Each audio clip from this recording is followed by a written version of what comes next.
Hello and welcome back to my channel. Jacob here, and today I'm going to be talking about another Paperbacks from Hell. This is Comes the Blind Fury by John Saul. I think this is the second or third book by John Saul I've read. He writes a lot of haunted house books, or at least the ones that I've read have been a lot of haunted house, possessed objects type stuff so far, which isn't a bad thing. I really enjoy that myself. This book follows a family that moves to New England from Boston, I do believe. The husband, Cal, is a doctor, and June, who is pregnant, is an artist, and Michelle, who is their oldest daughter at this point, since the one hasn't been born yet, I think is like 11 or 12, and is a wonder kid, I think they describe her as, is like she's just kind of able to do everything.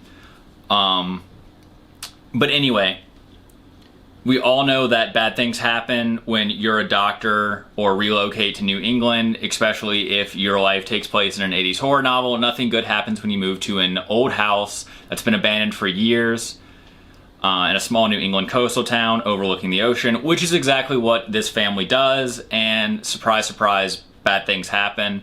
In this case, their daughter Michelle finds a possessed doll that is possessed by the spirit of a girl named Amanda, who was blind and fell to her death after some local kids taunted her, and she fell off a cliff onto some rocks into the ocean, which is a pretty terrible way to go. And now she wants to take her revenge on their descendants that live in this town, and to do that she convinces Michelle to play tricks on them for fun, which basically the doll takes Michelle over and she murders these kids. And this is some spoilers, I guess, is kind of where the book gets a little weird, because about halfway through it introduces the fact that I guess someone died there giving birth. I think it ends up being the doctor whose job Cal is taking in the town's wife or something like that, and her baby spirit might be in June and be June's baby. I don't know, that's never really clarified, but it's all very weird. Like the things June's drawing and the things Michelle's sketching, because Michelle is sketching the deaths of some of the kids exactly the way they happened, and she's putting a shadow near them with like a shadow wearing a bonnet, which, surprise, surprise, is the Blind Fury. So yeah, I was kind of lukewarm on this book. I thought it was pretty fun, all things considered. It did introduce some things that I don't think it really tied up in the end, such as the weird pregnancy, like she gives birth on top of a grave, and it's never really explained whether or not that means the house has multiple ghosts or what exactly is going on, because we're really only focused on this possessed doll that's killing children. And also, there's the fact that, another spoiler, if you're going to read this book, this is probably the point you should stop watching, because I'm going to spoil the whole book right now. And yeah, here we go. Michelle dies at the end of this book. She listens to the doll and plunges to her own death.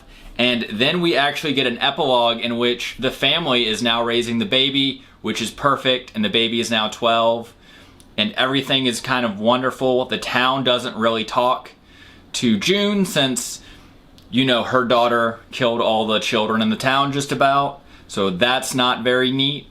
But they readily accept Cal, her husband, and they stay in the house and raise their other daughter in the house, and they let her have friends over, and it ends with her finding another doll in the attic, which is supposed to be Amanda, or at least we're given the idea that it could possibly be Amanda, or at least an evil doll, because it's still wearing a bonnet, but she names it Michelle, which is kind of weird, because in my mind, if it's supposed to be her sister now coming back to exact revenge for being tricked by the doll and everyone moving on from her, I would think that the doll would maybe look more like her, because she at no point in this book was wearing a 19th century bonnet.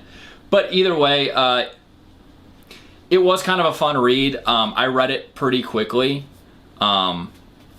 and I did enjoy it. Like I said, I'm kind of lukewarm on it. It's not my favorite book by him, but if you like books about possessed dolls, haunted houses in New England, and children getting boulders dropped on them, Lord of the Flies style, then check this book out. If you can find it, I should throw that out there. I'm not really sure if there's ebooks editions, but I will link that down below if there is. Hopefully there's reprints. I'm not 100% sure. I have found reprints with not so awesome covers of his work. I can actually show y'all one right now. I mean, once again, still not like a bad cover, like it's a cool cover, but it's nowhere near as cool as this. And I will do a review of House of Reckoning at another time, because I did also finish that book pretty recently. But yeah, this was Comes the Blind Fury.